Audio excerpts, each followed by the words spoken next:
इसी दिन 19 जनवरी 1990 को कश्मीर से कश्मीरी पंडितों को निकाला गया था।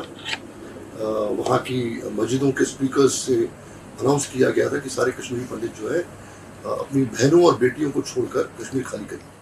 तो पूरा का पूरा समुदाय जो है उनका जेनोसाइड हुआ, उनकी एथनिक क्लींजिंग हुई और वो वहाँ से निकले।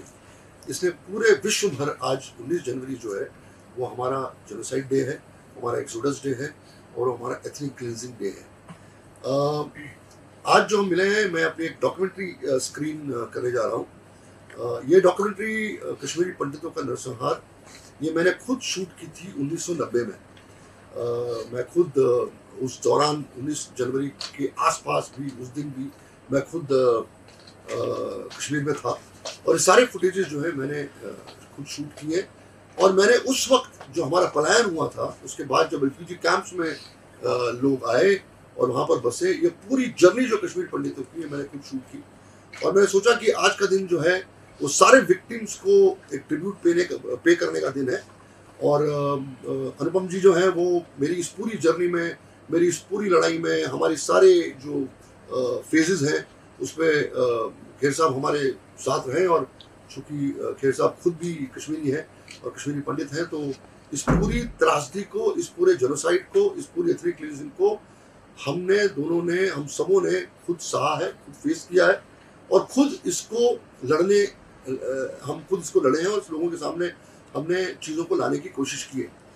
तो इस फिल्म के द्वारा मैं उन सारे लोगों को ये रिक्वेस्ट करना चाहूँगा कि जो इस फिल्म को देख के जो हमारी एक्चुअल त्रासदी है, जो फिल्मों में दिखाई भी गई, और जिन लोगों ने ये कहा कि ये गलत है, ये वही नहीं है, ये झूठ है, तो मुझे लगता है कि उन सारे लोगों के लिए ये फिल्म, मेरी डॉक्यूमेंट्री फिल्म जो रियल है, ये उनके लिए जवाब है।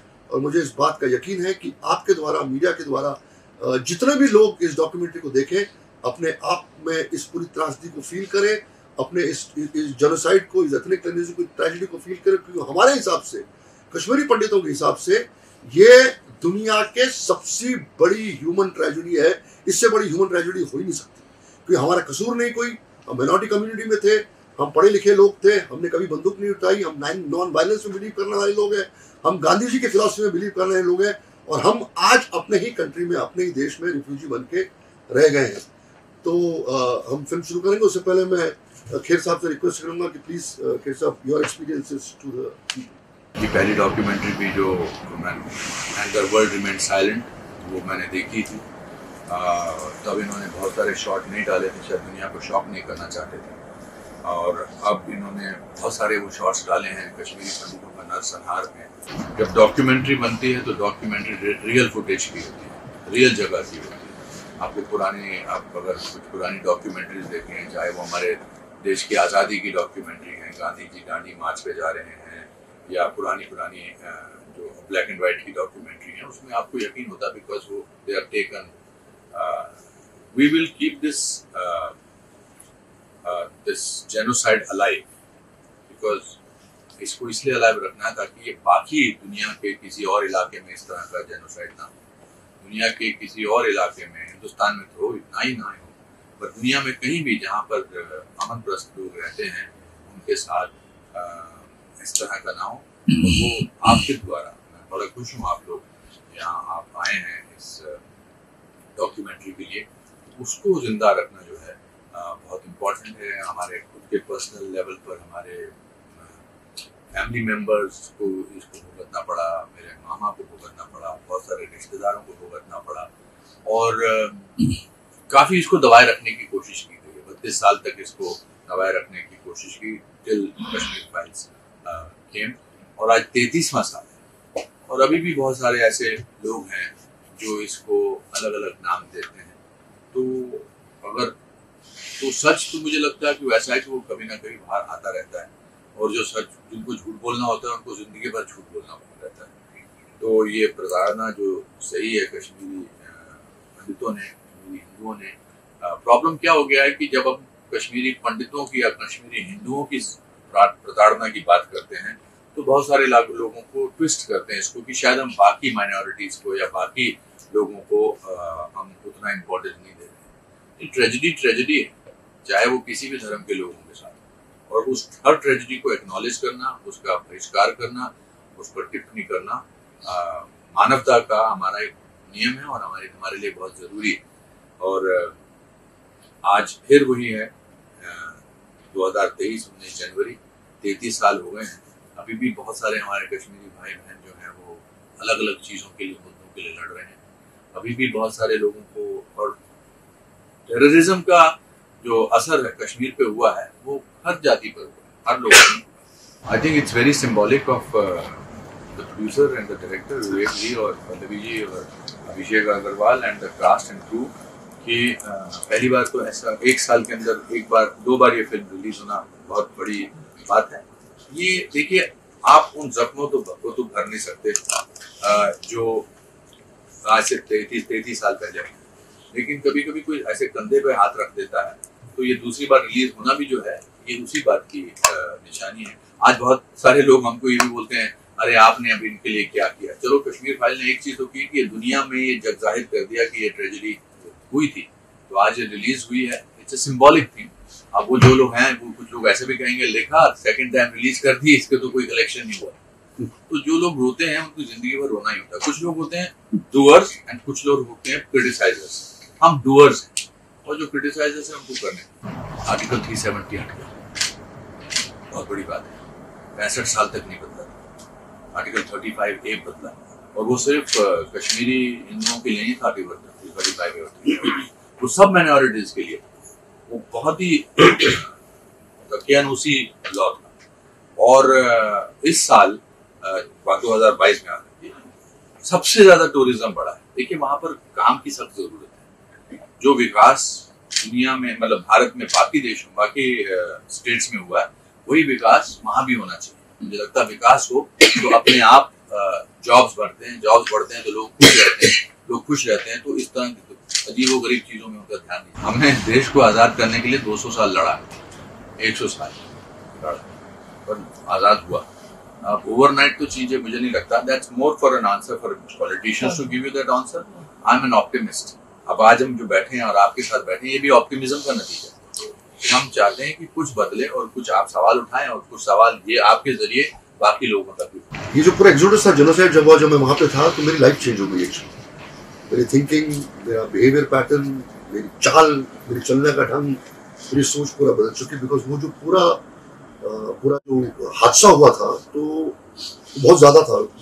मैं इतना भी कुछ बुजुर्ग नहीं था कि मैं इस चीज़ों को देख चुका। जिंदगी में बहुत कम उम्र में मैंने लाशें देखी, मैंने लोगों को निकलते हुए देखा, ट्रक में बैठते हुए देखा, चिल्लाते हुए देखा, चीखते हुए देखा।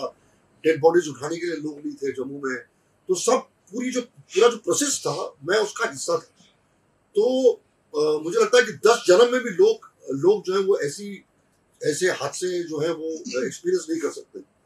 तो हो सकता है ऊपर वाले ने शायद मेरे लिए ये, और फॉर्चुनेटली मैं कश्मीर में था, मेरे को श्रीनगर दूरदर्शन के काम के लिए गया था वहाँ पे, और रात में जब घर में सोया था तो ये मस्जिदों से ये आवाज आने लगी थी कि कश्मीरी पंडित घर खाली करो।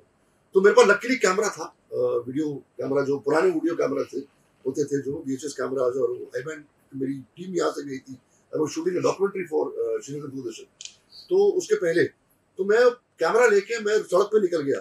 मैं अभी भी अगर मैं सोचता हूँ फिल्म में देखना सोचता हूँ तो मैं रात में उठ जाता हूँ, क्योंकि वो जो खौफ है, वो जो डर है, वो मेरे दिमाग से ताज़िंदगी निकल नहीं सकता। एंड द एंटायर इंसिडेंट, तो पूरे की पूरी जो हादसे हुए थे, जो मेरे सामने हुआ, वो मुझे लगता है कि एक सपना था और वो रियल लाइफ में हो ही नहीं सकता। आज जो लोग बोल रहे हैं कि ये झूठ है फिल्म को देखने के बाद, वो इसलिए बोल रहे हैं क्योंकि उनको विश्वास ही नहीं हो सकता ये हो सकता है। मैं तो इसलिए डंके की चोट पे बोलता हूँ, या खेर साहब इसलिए डंके की चोट पे बोलता है, या हर कश्मीरी पंडित इसलिए डंके की चोट पे बोलता है क्योंकि उन्होंने एक्सपीरियंस किया हुआ है। और ये एक्सपीरियंस जो है, ये हमारे दिलों से, हमारे दिमाग से, हमारे जहन से ये कभी नहीं निकल सकता। और जैसा अनुपम जी ने कहा कि जेनोसाइड जो है, घाव जो है, निकाले भी नहीं निकल सकता। आप कैसे चीजों को निकाल सकते हो, आप हकीकत को कैसे नकार सकते हो? मैं कैसे झूठ बोलूं कि नहीं सब ऐसा नहीं हुआ था? तो उस दौरान जब मैं सोचा भी नहीं था कि मैं फिल्म बनाऊंगा। जब फुटेजेस जमा हुई, जब मैं ले आया वापस मुंबई आया, मैं 6 महीने के लिए शिफ्ट कर गया था जम्मू कश्मीर। लगभग 8 महीने में वहीं रहा था जम्मू कश्मीर में, बिकॉज पूरी की पूरी फैमिलीज आ रही थी ट्रकों में जम्मू में, तो उनको सेटल करना, कैंप बनना, जम्मू साहब हमारे गवर्नर थे, उनसे डील करना, रिफ्यूजी कैंप जो नए नए, जम्मू बहुत छोटा शहर है, वहां पर 3.5-4 लाख लोगों का आ जाना, ये अपने आप में बहुत बड़ा एक चैलेंज था, क्योंकि जगह ही नहीं थी वहां पर, छोटे छोटे मकान हुआ करते थे। तो बड़ी बड़ी जमीनों में आप देखना फिल्म में टेंट लगे, टेंटों में लोगों को रहा, एक एक टेंट में 10-10 आदमी रहते थे, खाने का ठिकाना नहीं, पीने का ठिकाना नहीं। तो मैं इस पूरे प्रोसेस में अपने आप को मैं जुड़ा और मैंने देखा ये सब जो मेरी फिल्म में है। मुझे लगता है मैं ज्यादा नहीं बोलूंगा फिल्म के बारे में, आप फिल्म देखिए और अंदाजा लगाएंगे आप कि एक्चुअली प्रोसेस, जो पूरा जेनोसाइड का प्रोसेस जो है वो कैसा था। लोगों के इंटरव्यूज हैं कैंप्स में, टेंट्स में, कश्मीर में किस तरह से लोग बाहर निकले, कैसे पाकिस्तान का झंडा उन्होंने लहराया, क्या नहीं क्या क्या, ये पूरी फिल्म है। ये 35 मिनट की फिल्म है। ये पूरा जो खौफ वहां पे क्रिएट किया गया, जिसकी वजह से हम लोग वहां से निकले, ये खौफ जो है ये फिल्म में आपको सारा नजर आएगा। See, basically, this is a turmoil of 70 years which was not attended to. So it will take time because it's cancer. Also, sometimes it's important to show what has happened.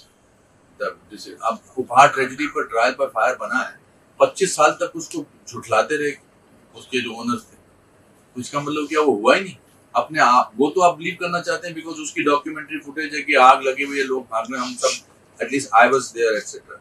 So sometime हम क्या चाहते हैं is not important. Our job as filmmakers and artists is to show to the world this has happened and decide for themselves. Kashmir Files is releasing all over again, and I'm at least applaud the courage of people, whether it is Zee Films, Zee Cinema, or whether it is Vivek, Pallavi, the cast, and to continue with this process of telling the tragedy of Kashmiri Indians.